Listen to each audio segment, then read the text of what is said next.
아멘. 크게 합니다. 아멘. 아멘. 오늘은 이사야 30장 18절로 26절의 말씀을 의지해서 위기 극복의 전략, 이런 제목으로 하나님의 말씀에 은혜 받기를 원합니다. 한번 따라서 해봐요. 위기 극복의 전략. 위기 극복의 전략. 옆사람과 인사합니다. 하나님은 살아계십니다. 하나님은 살아계십니다. 예수 사랑으로 승리합시다. 예수 사랑으로 승리합시다. 예수 사랑으로 승리하고 기뻐하고 감사하고 영광 돌리는 복되고 귀한 은혜의 시간 되기를 간절히 소망합니다. 많은 경제 전문가들은 코로나 이후를 이제 걱정하고 있습니다. 독일은 세계 2차 대전 이후에 최대의 위기로 이 코로나 외도 상황을 규정하고, 미국은 1929년 미국 대공황보다 더 큰 위기로 규정하고 있습니다. 정말로 지금은 심각한 위기의 시대입니다. 분명한 것은 코로나 사태 이후 두 부류가 나타날 것입니다. 이번 코로나 사태로 인해서 이전과 달리 무너지는 그러한 사람이 있고, 무너지는 기업도 있을 것입니다. 그러나 반대로 오히려 지금보다 더 성장하는 사람이 될 수도 있고, 지금보다 더 견고한 기업이 될 수도 있을 것입니다. 저는 이 시간 간절하게 소망합니다. 우리 성도들 모두가 이 위기보다 이 위기가 더 좋은 기회가 되어서 육체적으로나 재정적으로나 정신적으로나 영적으로 이전보다 더욱 건강하고 성장하고 성숙해지는 그러한 기회가 되시기를 주의 이름으로 축복합니다. 아멘. 어떤 사람은 위기 앞에 좌절하고 낙심하고 절망하는데, 어떤 사람은 그 위기를 통과하고 더 크게 더 놀랍게 믿음 안에 크게 성장하고 더 놀라운 축복의 기회를 삼는 그런 인생이 있다고 말입니다. 위기가 곧 기회입니다. 아멘.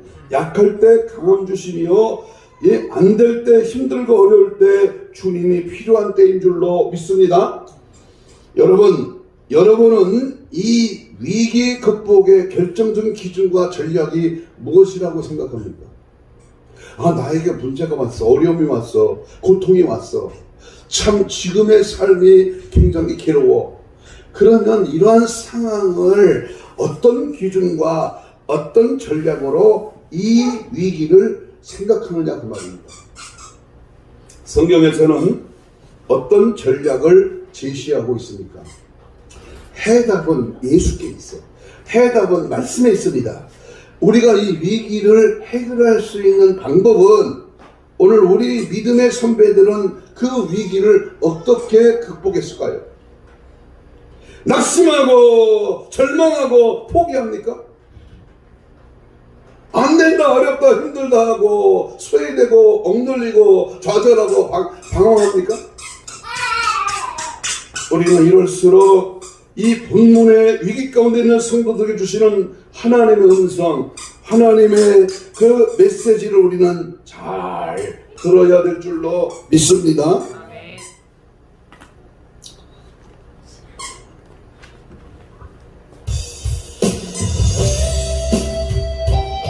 오늘은 찬양을 몇 곡 하겠습니다. 중간중간에.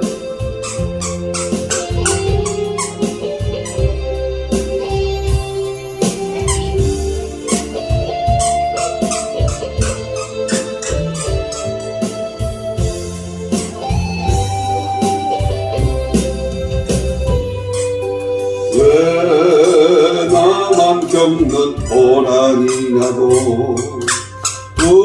불평하지 마세요. 고난의 뒤편에 있는 주님이 주실 축복 미리 보면서 감사하세요.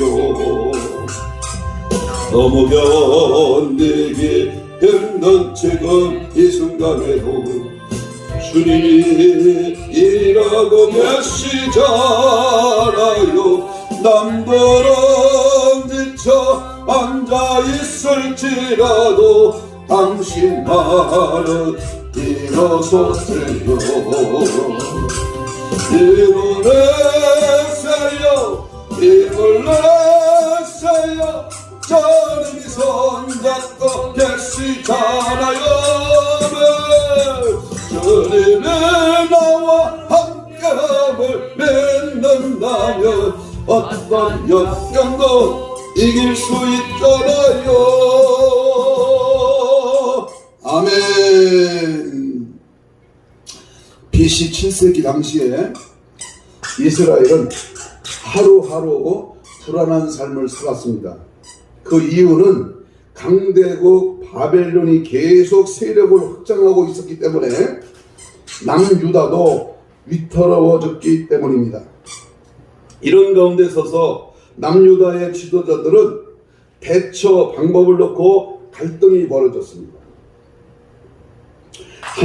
한편에서는 애굽과 동맹을 맺고 도움을 구하자는 의견과 다른 한편에서는 하나님께서 이것이 하나님께서 이사야 선지자를 통해서 하나님이 해결할 수 있다, 하나님을 의지하자, 이런 방법으로 두 가지가 대두되고 있습니다. 우리 인생도 똑같아요.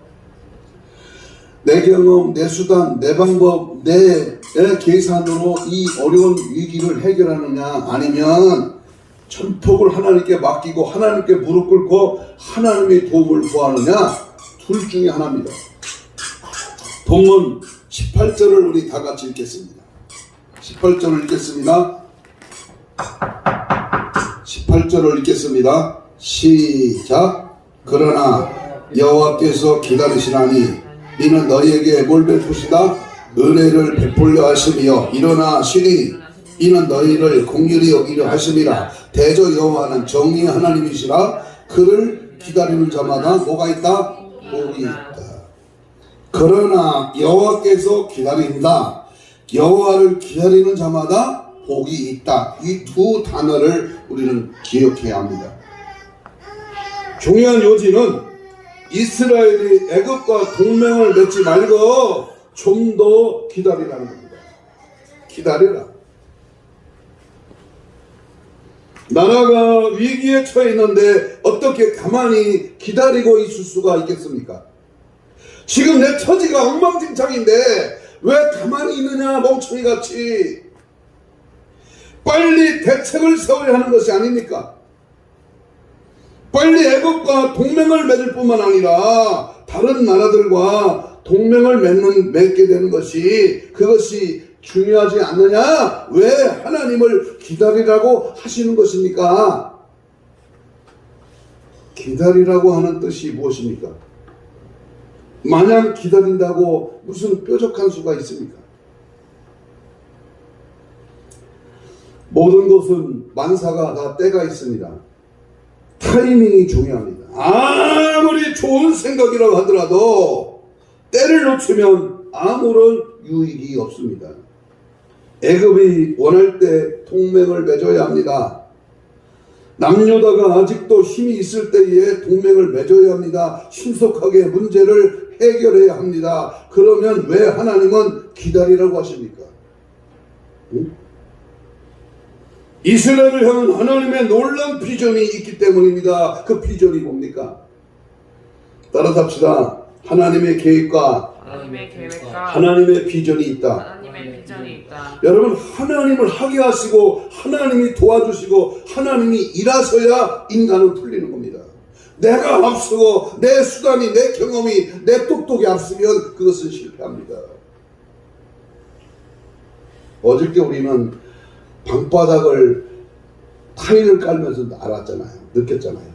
내가 하려고 하니까 안 되는 거예요. 하나님이 선하신 손길이 어디 있는가? 우리 하나님이 가장 기뻐하신 뜻이 무엇인가? 23절을 같이 읽겠습니다.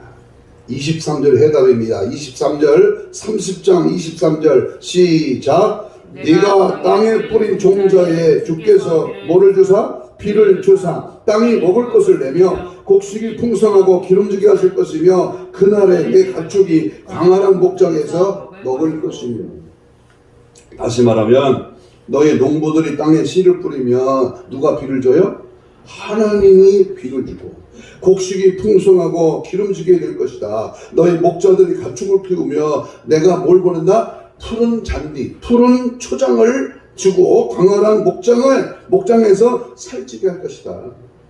너희들 중에 배고픈 사람이 없을 것이고 모두가 풍요로운 삶을 누리게 될 것이다. 이런 하나님이 비전입니다. 하나님이 열어주시고 하나님이 도와주고 하나님이 함께하고 하나님이 붙여주고 열어줘야 되는 거지. 네가 하는 게 아니야. 내가 하는 거야. 나 만군의 여호와 하나님이 피를 주고 햇빛을 주고 공기도 주고 바람도 주고 모든 것이 하나님 손에 있어. 환경도 문제도 조건도 풀어주시고 열어주시고 해결해 주셔야 되는 줄로 믿습니다. 아멘. 박사학위 5개 있으면 뭐해? 응? 면허증이 여러 개 있으면 뭐해? 자격증이 있으면 뭐해? 하나님이 도와주셔야지. 26절 읽겠습니다. 26절 시작. 여호와께서 자기 백성의 상처를 써내시며 그들의 크게 말씀들을 고치시는 날에는 크게 살려가는 날 망대가 무너질 때 고산마다 줄령마다 그 뒤에 겨울과 시냇물이 흐를 것이며 흉년이 들거나 전쟁이 일어나더라도 하나님께서 필요한 물과 양식을 지속적으로 공급하시겠다는 겁니다. 네가 넘어져도 자빠져도 어려워도 힘들어도 남들은 다 망하고 위도 코로나로 다 부도나고 어려워도 내가 너를 도와줄 것이야. 내가 하나님이 도와주면 되는 거야. 그뿐만 아닙니다. 26절을 다시 읽겠습니다. 26절 시작. 여호와께서 자기 백성의 상처를 싸매시며 그들의 맞은 자리를 고치시는 날에는 달빛은 녹았고 햇빛과 7배가 되어 7날의 빛과 같으리라. 여러분 하나님이 도우는 건요 한 번으로 끝나는 게 아니야. 한 번 잠깐 잘 되는 게 아니야. 인생이 풀리면 인생이 하나님의 도움을 받으면 복권 당첨듯이 한 번에 펑 터지는 게 아니야. 고난의 때가 지나고 환난의 때가 지나고 마침내 회복의 때가 되면 달빛은 녹았고 햇빛 같겠고 온 땅에 어둠이 사라지고 광명한 빛으로 충만하게 될 것이다. 아멘. 그리고 그 햇빛은 7배가 되고 7날의 빛과 같으리라. 햇빛이 하나가 아니라 7개 햇빛이 비추는 눈부신 나라가 되고 온 세상에 주목을 받게 될 것이다. 이것이 이스라엘을 향한 하나님의 비전이다. 너를 향한 하나님이 나를 향한 비전이 있어. 할 일 없어서 나를 예수 믿게 하고 여기 앉혀놓은 게 아니야. 하나님이 너를 붙이신 까닭이 있어. 이유가 있어. 내가 그 집에 시집을 오고 장가를 가고 내가 그 일을 하고 그 사업을 하고 그런 일을 할 수 있는 것은 하나님의 비전이 있는 거야. 누구를 향하여? 오늘 나를 향하여. 지나가는 사람 할 일 없어 세상에 빠져 술 처먹고 방탕하고 세상에 빠져있는 사람을 하나님이 지목한 게 아니야. 다시 말하면 바벨론의 침략이라는 이러한 위기 상황에서 이스라엘이 무너질 위기가 아니라 망하고 어렵고 안 되는 것이 아니라 이스라엘이 새롭게 거듭나는 은혜와 축복을 어떻게 받아 누릴 수가 있습니까? 이 위기 상황에서 어떻게 이스라엘을 거듭날 수 있게 할 수 있습니까?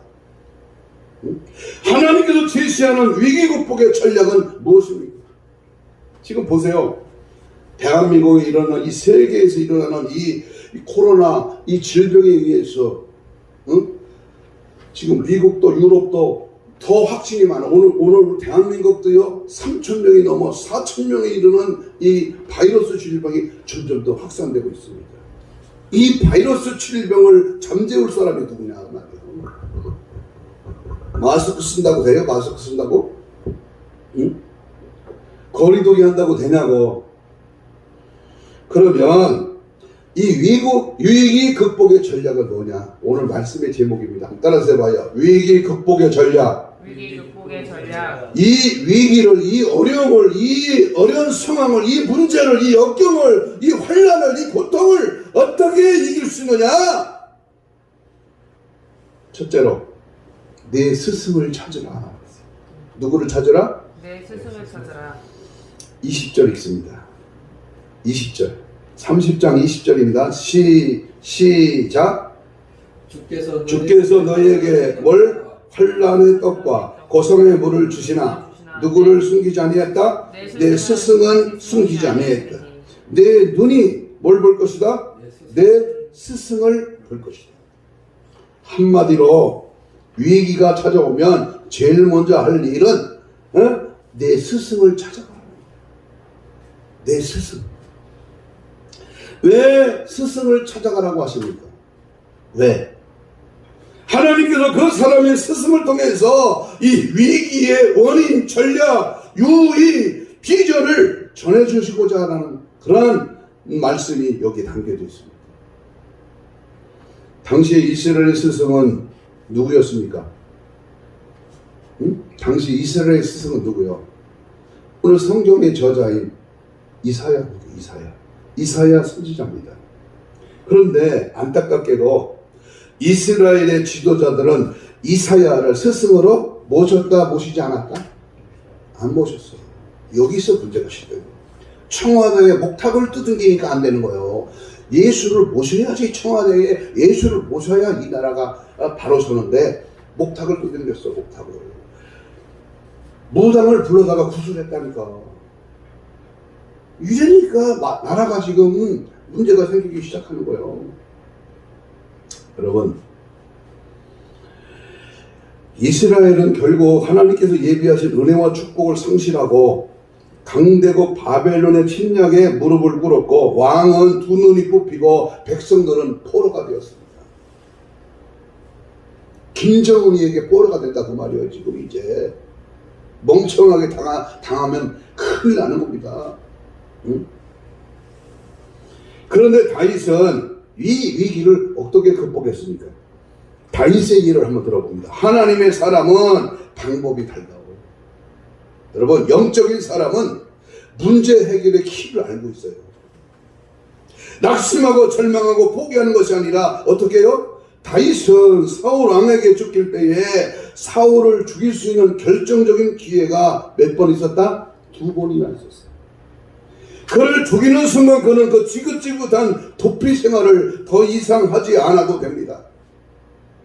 더 이상 먹을 것, 입을 것, 잠잘 것 걱정하지도 않아도 됩니다. 사랑하는 부모님과 함께 행복하게 살 수 있습니다. 뿐만 아니라 틀림없는 그가 사울을 죽인 즉시 왕이 되었을 것입니다. 그런데 보세요. 곁에 있던 요압 장군을 비롯해서 장수들이 그렇게 하자고, 저 사울 왕을 죽일 기회니까 처치하자고 그렇게 제안을 했습니다. 그럼에도 불구하고 다윗은 사울에게 칼을 쓰지 않았습니다. 왜 이렇게 좋은 기회를 놓치는 것입니까? 그것은 그의 스승이 있었기 때문입니다. 물어봅니다. 다윗의 스승은 누구요? 딴 거 보지 마세요. 다윗의 스승은 누구요? 이거 주일학교만 제대로 잘 다녀도 이거 대답이 나오는데 다윗의 스승은 누구냐? 바로 사무엘 아닙니까? 사무엘. 예? 여러분의 스승은 누굽니까? 여러분의 영적인 멘토, 나를 믿음에 부여하고 영적으로 승리하고 기뻐하고 천국을 소망하고 이 땅에 7, 80, 90, 100년의 인생을 마감하면 내가 갈 그곳을 안내하는 내 영적인 멘토는 누구냐 그 말이에요. 누구요? 돈 많은 부자요? 권세요? 권력이요? 세상 똑똑이요? No! 그거는 망하게 하는 겁니다. 다윗이 사울에게 쫓길 때 가장 먼저 찾아간 사람은 누구냐? 그는 그의 스승 사무엘입니다. 사무엘상 19장 18절 아주 중요한 말씀이니까 한번 찾아봅니다. 사무엘상 19장 18절 사무엘상 19장 18절입니다. 뒷동네 찾아요? 사무엘상 19장 18절 찾았으면 같이 봅니다. 시작. 다윗이 도피하여 라마로 가서 사무엘에게로 나아가서 사울이 자기에게 행한 일을 다 전하였고 다윗과 사무엘이 나요스로 가서 살았더라. 이 동네는 왜 소리가 안 나와? 이 동네, 여기 앞에 동네 왜 소리가 안 나오냐고. 다윗은 위기 순간에 라마에 살고 있는 누구를 찾아갔다? 사무엘을 찾아갔다. 자, 보세요. 이 사무엘을 찾아가는 이 라마는 매우 위험한 일입니다. 왜냐하면 라마는 사울이 살고 있는 기브아에서 그리 멀지 않는 곳입니다. 그럼에도 불구하고 다윗이 라마로 찾아간 것은 그의 스승으로부터 위기를 극복하는 법을 배우고자 한 것입니다. 따라서 합시다. 위기 극복의 법을 배우라. 따라하세요. 위기 극복의 법을 배우자. 위기를, 문제를, 어려움을 만나면 막걸리 처먹고 나자빠져있고 세상에서 그 어려움을 이기려고 방탕하고 방황하는 게 아니야. 여러분, 내가 문제가 있어서 어려움이 생겼어 지금. 그러면 카베라 가는 게 아니야. 소주 먹는 게 아니야. 내가 어려움이 왔으면 저 빠찡코 하러 가는 게 아니야. 그리고 바닷가 가서 바람 쐬고 오는 거 아니라니까. 위기가 왔어, 문제가 왔어, 어려움이 왔어, 내가 안 풀려, 잘 안 돼, 지금 고통이야, 절망이야. 그러면 그 위기를 어떻게 하란 말이야? 자기 스승 다윗은 사무엘을 찾아갔어요. 오늘 본문에 바로 이 이스라엘은 이사야를 찾아야 되는 거야. 이사야를. 응?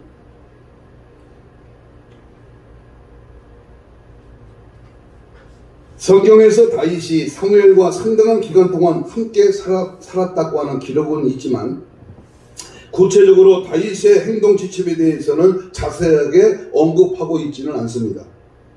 그러나 분명한 것은 다윗이 그의 스승 사무엘을 만난 후에, 영적인 멘토를 만난 뒤에 그의 삶은, 그 행동은 일관된 모습이었다.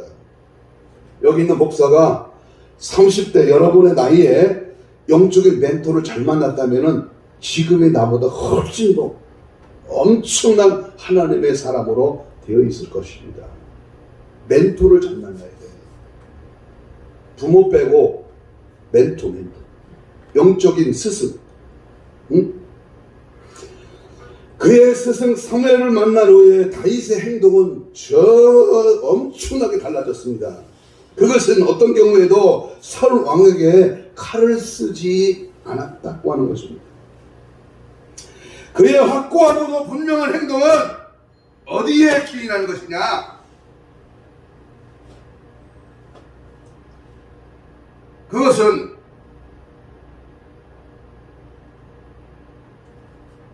그것은 사무엘의 영향이라고 생각합니다. 누구의 영향이다? 사무엘의 영향이다. 분명히 사무엘이 다윗에게 이렇게 말했을 것입니다. 이 위기는 너를 향한 하나님의 계획이 있어. 이 어려움은, 이 고통은, 이 상황은, 이 문제는 너를 향한 하나님의 계획이 있어. 저를 보세요. 저를 쳐다보세요. 그냥 낙엽이 가을에 그냥 저절로 떨어지는 것 같아? 저절로 떨어지는 거 아니야. 우리 교회 뒤에 이 산이 지금 개발이 되잖아. 개간이 돼. 이게 저절로 되냐 그 말이고. 19년, 21년 동안 이 산은 아무도 개간하지 않았어. 이 산을. 살아오는 사람은 수십 명, 수백 명이야. 근데 올 3월 달에 이 땅을 샀어요. 7,000평을. 그리고 허가가 안 나는 거야. 코로나 때문에. 8개월 동안 허가가 안 나는데 드디어 열흘 전에 허가가 난 거야. 그리고 속성가로 지금 이 포크레인이 와서 이 개간을 하고 지금 나무를 자르고 지금 실을 날르잖아요. 우리 교회가 딱 컨테이너가 막혔으니까 맹지야. 근데 이거 치워달라는 거예요. 응? 나보고 2살 어려 이 사장님이 나보고 형님이래. 엄청 이게 사교성이 크더라고. 여기 소고기 몇 근 사왔어. 사탕발림 하는 거 다 알죠. 자기 마누라가 권사님이래. 엄청 요 길을 터줘야 되고 우리가. 여러분 이 길을 터주고 개간을 하고 사람을 붙이고 환경을 여시고 하나님의 역사는 그냥 되는 게 아니야. 응? 저는 확고부동한 행동이 어디에서 기인한 거냐? 그것은 바로 다윗이 사무엘을 만났기 때문이다. 사무엘의 영향이라고 생각합니다. 분명히 다윗에게 사무엘은 이렇게 말했을 것입니다. 응? 하나님이 기름 부어 세운 종에게 칼을 쓰지 말라. 하나님의 때를 기다려라. 다윗은 10년을 피해 다니면서도 한 번도 사울을 대적하지 않을 생각을 했습니다.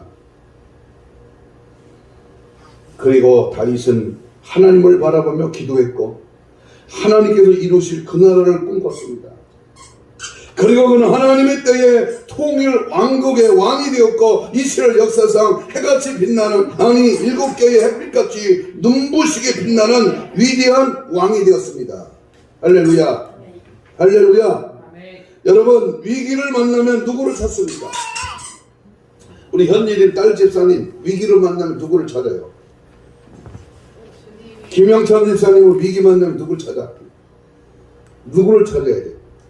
영적인 멘토, 영성 있는 주의 종, 신령한 하나님의 사람 만남의 축복이 중요합니다. 그를 통해 하나님의 계획과 비전이 바로 영적인 스승에게 내게 말씀하는 거예요. 내가 못 깨달으니까 내가 조금 그렇으니까 영적인 멘토를 붙이는 거, 이것이 하나님께서 지시하신 위기 극복의 첫 번째 전략입니다.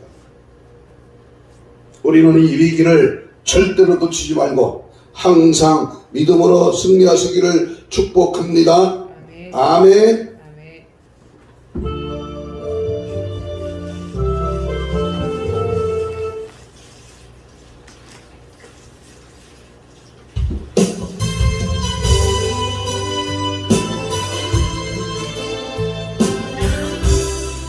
약한 나를 강하게, 한 나를 강하게, 가난한 날 구하게, 눈먼 날 볼 수 있게 주 내게 행하셨네. 호산나 호산나 호산나 죽임당한 어린 양, 호산나 호산나 예수 다시 사셨네. 아멘. 아멘. 두 번째 위기 극복의 전략 두 번째입니다. 그것은 하나님의 말씀을 붙잡아라. 위기가 왔어, 어려움이 왔어, 잘 될 것 같은데 안 돼, 안 틀려, 꼬여, 문제가 생겼어. 그럼 뭐 하라? 말씀을 붙들어. 21절 있습니다. 21절 성경 읽습니다. 21절 시작. 너희가 오른쪽으로 치우치든지 왼쪽으로 치우치든지 내 뒤에서 말소리가 내 귀에 들려 이르기를 이것이 다른 길이니 너희는 이리로 가라 할 것이라. 여기 보면 너희가 오른쪽으로 치우든지 왼쪽으로 치우든지, 무슨 뜻이냐면 인간은 위기를 만나면 누구든지 좌우로 치우칠 수가 있습니다. 이렇게 생각하면 이럴 것 같고 저렇게 생각하면 저럴 것 같습니다. 한마디로 분별력이 약해지는 겁니다. 그래서 누구든지 흔들릴 수가 있어. 그러나 위기를 극복하는 정말 중요한 방법이 있습니다. 그것은 내 뒤에서 뭐가 들려? 말소리가 내 귀에 들려 이르기를. 어디서 들렸다? 뒤에서 들렸다. 뒤에서 들리는 말소리가 있고 앞에서 들리는 말소리가 있습니다. 앞에서 들리는 말소리는 사람의 말소리고 뒤에서 들리는 말소리는 하나님의 말씀입니다. 위기의 순간에는 이 뒤에서 들리는 하나님의 말씀을 붙들어야 됩니다. 뭘 붙들어라? 뭘 붙들어라? 내 수단, 내 경험, 내 잘난 거, 내 똑똑 붙들지 마. 나를 붙들면 안 돼. 내가 잘하는 그 기술 그거 붙들면 안 돼. 수영 잘한 사람은요 물에 빠져주고, 산 좋아하는 사람은 등산 가서 산에서 떨어주고. 그거 믿지 마. 그거 똑똑한 거 잘난 척하지 마. 사람 의지하지 마. 누구 붙들어라? 말씀. 뒤에서 들리는 말소리가 있고 앞에서 들리는 말소리가 있습니다. 왜 하나님 말씀을 붙들어야 되냐? 그 이유가 무엇이냐? 그것은 21절 하반절에 이것이 바른 길이니 너희는 이리로 가라 할 것이요. 이것은 무슨 길이니? 바른 길이다. 바른 길. 똥 맞는 길이 아니야. 멍청한 구덩텅이에 빠지는 길이 아니야. 이 길은 누구의 길이다? 주님이 원하시는 바른 길이다. 뒤에서 들리는 하나님의 말씀을 들어야 하는 이유는 그것이 바른 길이기 때문입니다. 안타깝게도 이스라엘은 뒤에서 이사야를 통해서 전해주시는 하나님의 말씀을 거부했습니다. 그리고 앞에서 말하는 지도자의 말을 붙잡았습니다. 그리고 하나님을 거부하고 애굽을 의지했습니다. 결국 하나님께서 준비하신 은혜와 축복을 상실하고 바벨론에게 패배하여 가난과 고통과 눈물의 길을 걸어갔습니다. 지금 보면 손해보는 것 같아. 이게 뭐 하는 짓이야. 이게 어려워 힘들어. 그러나 하나님 말씀을 붙들어 가면 반드시 승리합니다. 아멘. 반드시 열려. 하나님이 도와주면 여리고 성이 무너져 요단강이 갈라져. 하나님이 도우는 방법은 행복에 있는 게 아니야. 전략 전술에 있는 게 아니야. 하나님이 하면 역사는 우박이 떨어져. 지들끼리 싸워. 망하려면 뭔 짓을 못해요. 사람의 말, 세상적인 지식, 이론 다 망하고 망하는 마귀 소리에 기울이지 말고 오직 하나님 말씀에 귀를 기울이고 전적으로 믿고 순종하기를 예수 이름으로 축복합니다. 성경적인 예를 들면 아브라함이 몇 살에 낳았죠? 이삭을? 현율인 집사님, 아브라함 이삭을 몇 살에 낳았어? 100살에 낳았어요. 유약한 아들 이삭은 위기를 어떻게 극복했느냐? 100살에 낳은 아들 얼마나 소중해요. 난 예신이는 얼마나 귀중해, 얼마나 소중해. 14개월 된 애가 할아버지 그래 얼마나 소중해. 얼마나 호흡으로 얼마나 귀엽고 예뻐. 쭉쭉 빨아도 남지. 그런데 100살에 준 아들 이삭은 어땠어요? 가나안 땅에 흉년이 들어 생명의 위기가 찾아왔습니다. 사람은요 언제든지 위기가 있어. 언제든지 문제가 생겨. 잘 나가다가도 안 될 때가 있어. 바다 위에 배가 풍랑을 만날 때가 있어. 언제나 잔잔한 고요한 바다 위에 항해를 하는 게 아니라 때로는 암초도 만나고 때로는 바람을 거센 풍랑도 만나. 인생에 위기가 있어요. 근데 그 위기를 만났을 때에 어떻게 해결하느냐? 카바레 가가지고 술로 고고 흔들어 봤자 거기에는 위기 방법이 없어요. 거기에는 수많은 사람들이 나일강이 흐르는 애굽으로 내려갔습니다. 애굽과 에서 두 아들이 말합니다. 아빠, 아버지, 모든 사람이 애굽으로 지금 내려가고 있습니다. 종들이 제안합니다. 주인님, 양들이 목이 말라 죽어가고 있습니다. 어렵습니다. 힘듭니다. 지금 위드 코로나 시대입니다. 내려갑시다. 떠납시다. 인간의 방법 찾읍시다. 이삭도 모든 가족들과 가축들을 데리고 애굽으로 내려가고 있었습니다. 마침내 이스라엘의 최첨단 그랄이라는 곳에 도착했을 때 일입니다. 하나님께서 이삭에게 나타나셔서 그 길을 막습니다. 이삭아, 애굽으로 내려가죠. 하나님이 막으셔. 성령이 막으셔. 영적인 하나님의 스승, 하나님의 사람이 그거 하지 말라는 거예요. 막으셔. 하나님은 내려가지 말라 말씀하시고 모든 가족들과 종들이 애굽으로 내려가기를 원합니다. 어떻게 결정해야 합니까? 이 위기 순간에 이삭은 결단을 합니다. 여기 우리가 복받는 길 여기 담겨져 있어요. 넓은 길, 많은 사람이 가는 곳, 거기는 좋은 게 아니야. 좁은 길, 십자가 길, 예수님 가신 길. 애굽으로 내려가지 않기로 이삭은 결단합니다. 이유가 뭡니까? 왜 종들도 또 왜 상황도 지금도 내려가야 돼. 지금 여기는 안 돼. 그러니까 떠나야 돼. 그런데 이삭은 안 가기로 합니까? 하나님께서 가르쳐 주신 길이 바른 길이라고 믿었기 때문에. 이것이 쉬운 결정이 아닙니다. 그 결과 어떻게 되었습니까? 이삭은 하나님의 말씀에 순종합니다. 비가 오지 않았는데도 수많은 사람이 버리고 간 땅에 믿음으로 씨를 뿌립니다. 쓸모없는 땅, 부족한 땅, 볼품없는 땅, 인간의 상식으로 이해가 되지 않는 땅입니다. 그런데 이삭은 하나님의 말씀을 붙듭니다. 창세기 26장 12절에 보면 이삭이 그 땅에서 농사하여 그 해에 100배나 얻었고 여호와께서 복을 주심으로 그 사람이 창대하고 왕성하여 마침내 거부가 되어 양과 소가 떼를 이루고 종이 심이 많으므로 블레셋 사람이 그를 시기했다. 그랬습니다. 흉년이 들어 남은 안 돼. 코로나 위드 시간에 남은 문 닫아. 그런데 하나님 말씀 붙으니까 그 사람은 되는 거예요.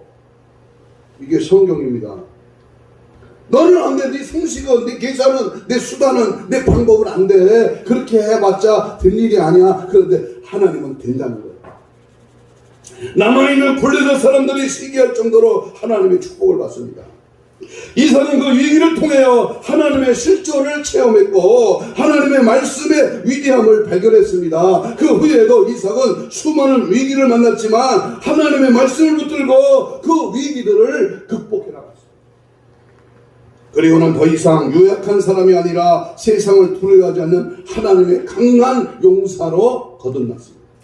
그리고 그는 아브라함의 하나님, 이삭의 하나님, 야곱의 하나님, 이 자랑스러운 이스라엘 족장의 대열에 당당하게 입성했습니다. 그리고 그는 이스라엘 역사상 해같이 빛나는, 아니 7개의 햇빛같이 눈부시게 빛나는 위대한 족장이 되었습니다. 어디에 있었습니까? 어디에서 그러한 족장의 위대한 삶을 살아갈 수가 있었습니까? 바로 여기에 있었습니다. 이 찬송에 있었어요.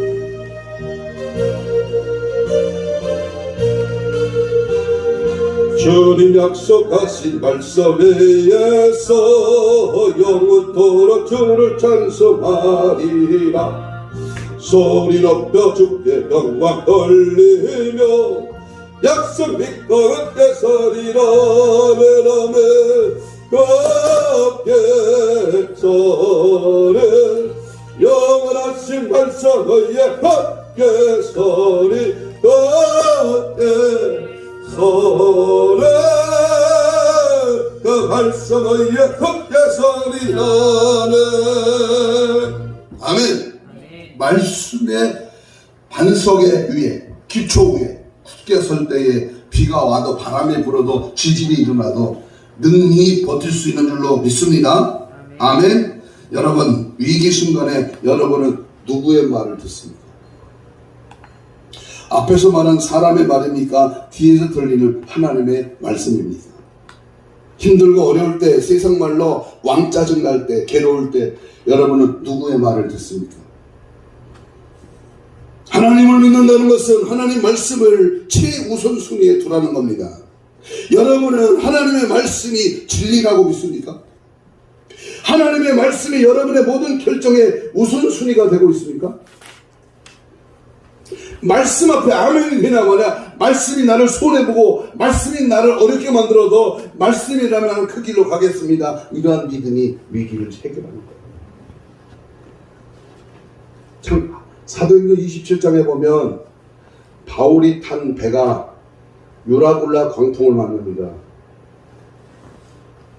가지고 간 재산, 돈, 물질 다 바다에 던지고 살아보려고 바둥바둥 되어 배가 깨지고 어려운 풍랑을 만납니다. 그때 하나님이 바울에게 나타나서 하신 말입니다.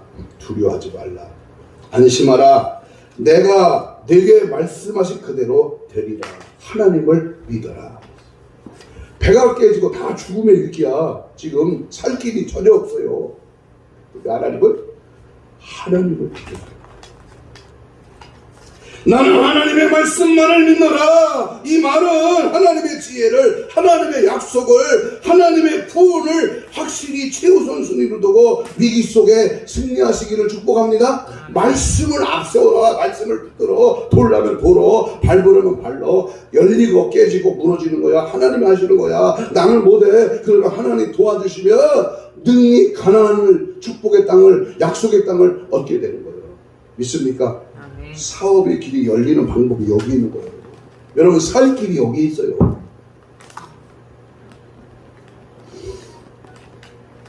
하나님의 말씀이 여러분의 모든 삶에 우선순위를 두고 흔들리지 말고 반드시 위기를 축복의 기회로 만들고만 하나님의 약속을 붙들고 승리하시기를 축복합니다.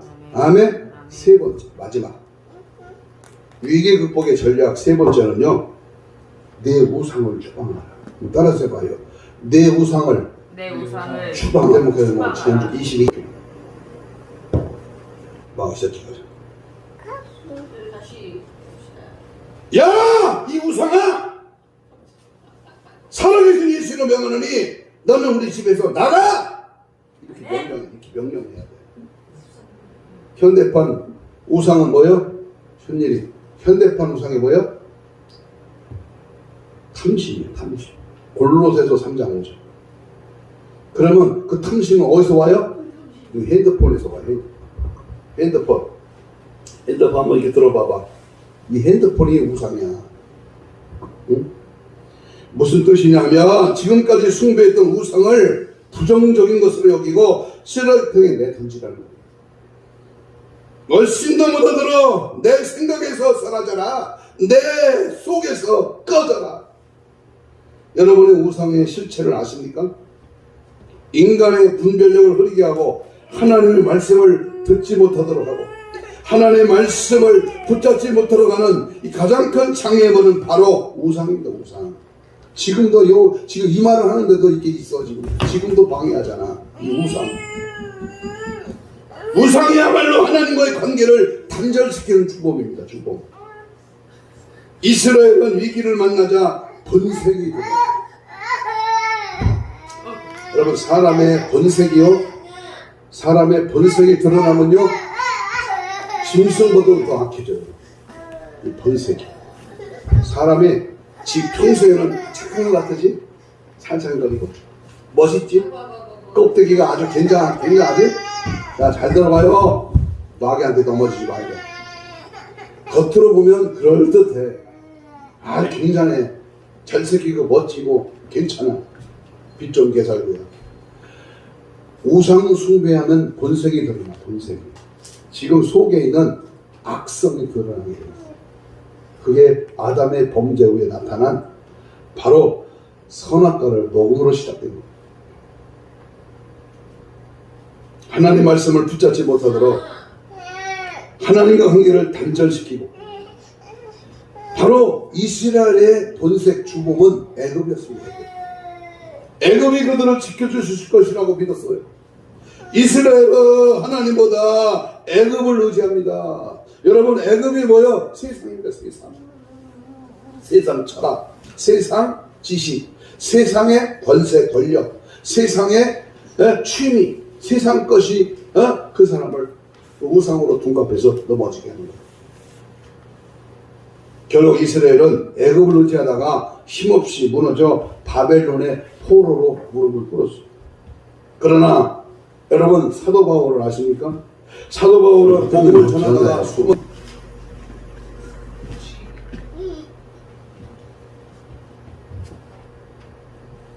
그런데 사도 바울은 감옥에 갇혔는데, 사도 바울에는 뭐가 있었다? 로마 시민권이 있어요. 로마 시민권. 뭐가 있었다? 물어보면 대답해야 됩니다. 뭐가 있었다? 로마 시민권이 있었습니다. 위기 순간에도 이 로마 시민권을 결정적인 역할을 할 수 있습니다. 정당한 재판을 받을 수 있는 것입니다. 그런데 위기의 순간에도 왜 사도 바울은 로마 시민권을 제시하지 않았을까요? 이제 돌이켜보면 이 로마 시민권은 바울의 우상 후보 1번지가 아니었을까요? 로마 시민권은 여행을 많이 하는 그에게는 정말 방패와 같은 역할을 할 수 있었을 것입니다. 그러나 바울은 그것을 의지하지 않았습니다. 하나님보다 로마 시민권을 의지하지 않도록 몸부림쳤습니다. 그래서 빌립보에서 심한 매를 맞았지만 그 결과 빌립보 감옥에서 살아계신 하나님을 만날 수 있었고, 빌립보 교회가 세워지게 되었고, 로마를 비롯한 유럽의 복음이 흘러가는 위대한 역사를 이루었습니다. 바울은 기독교 역사상 해같이 빛나는, 아니 7개 햇빛같이 눈부시게 빛나는 위대한 사도가 되었습니다. 뭐 때문에? 뭐 때문에 우리가 행복하고 풍부해지고 하나님의 복을 받을 수 있냐? 뭐 때문에? 밤새도록 돈 벌어서 되는 게 아니야. 뭐 때문에?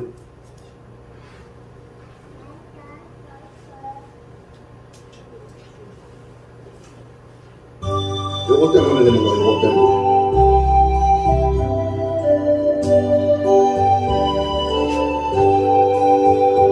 제 집에 눌린 사람을 다 죽게 나오라.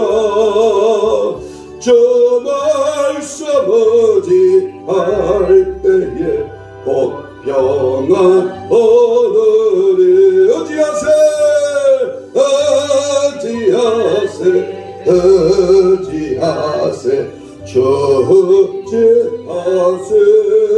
구하시네.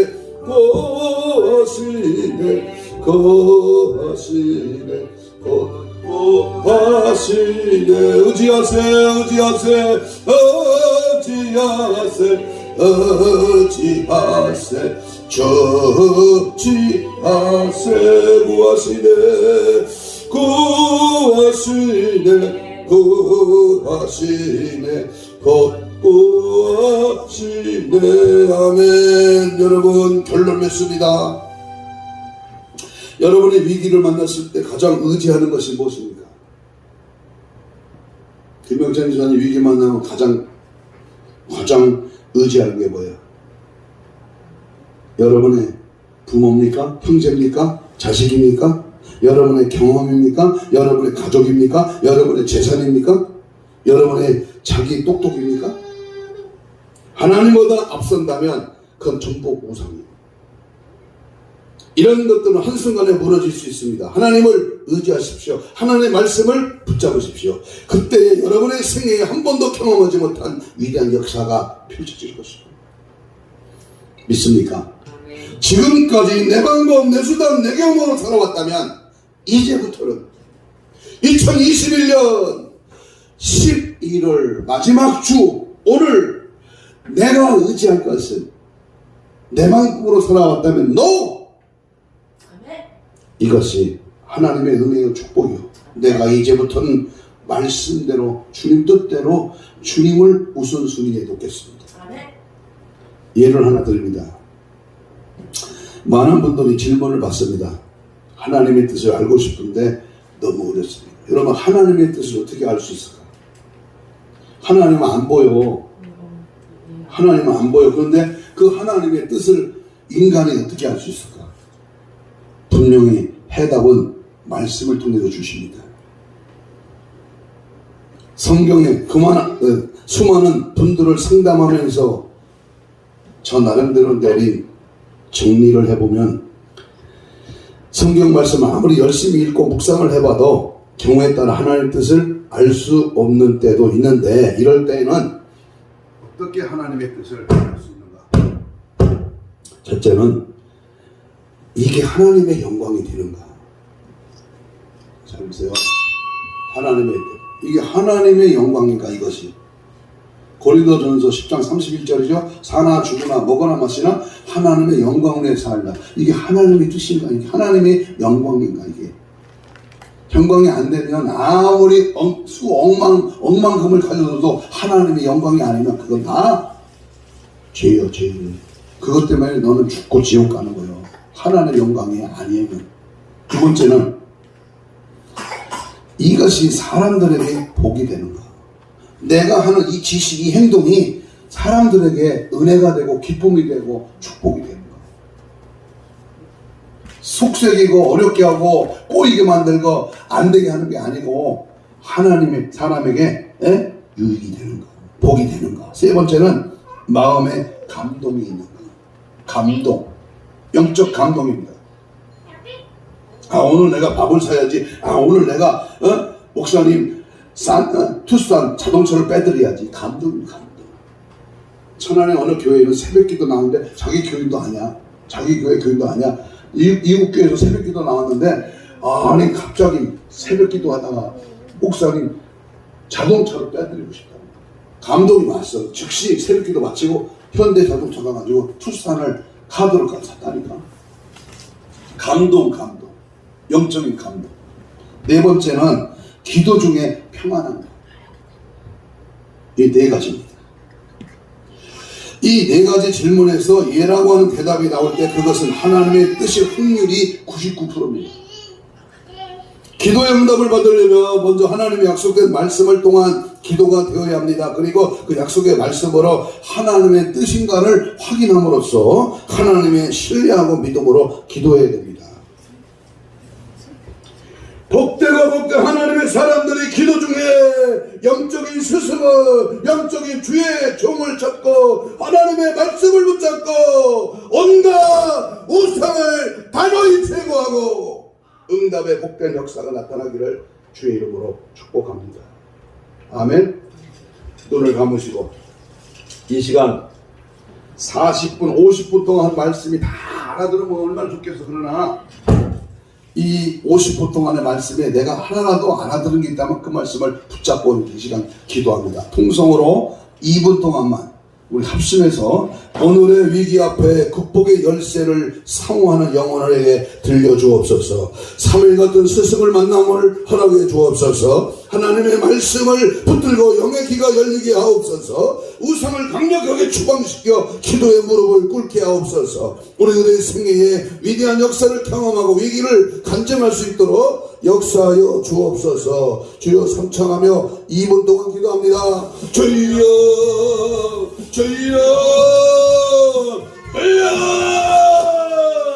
아버지 하나님 감사합니다.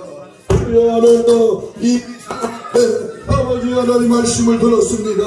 믿음 안에 거하고 말씀 안에 거하고 주 뜻대로 살고 날마다 영적인 귀가 열리게 하시고 하나님의 사람 하나님의 은혜의 능력을 부여잡고 말씀 앞에 바로 서고 온갖 우상 더러운 죄악은 예수 이름의 권세 앞에 다 떠나갈지어다. 하나님의 영적인 부여와 믿음과 은혜와 성령의 역사가 날마다 덧입혀지기를 원합니다. 주 뜻대로 살게 하시고 믿음 안에 거하게 하시고 말씀 안에 걸어가게 하시고 십자가를 바라보게 하시고 예수 따라가게 하시고 오직 예수로 승리하도록 은혜와 평강과 능력과 말씀으로 우리를 사로잡아 주시고 인도하시고 함께 하시고 역사하여 주옵소서.